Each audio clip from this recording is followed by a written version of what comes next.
guys, it's me, Florian again, and I want to show you a quick advice I use when building a tabletop table.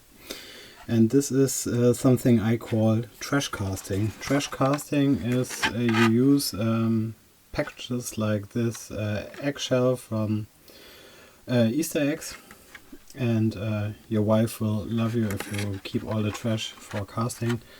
But yeah, that's life. In this example, I used this shell for making tank barriers. I don't know the English name for it. And I will show you today how it works. You fill it simply with plaster of Paris, and it looks something like this. And then when it's dry, this one is dry, you can simply pull it out of the package.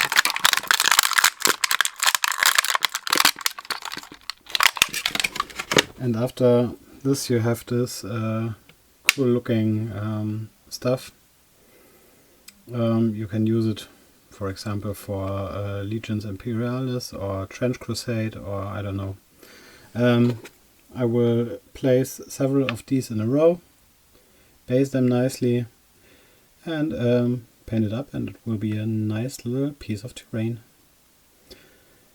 Just a quick tutorial for this evening. I hope you like it. If you like it, please subscribe my channel, and see you soon. Florian out.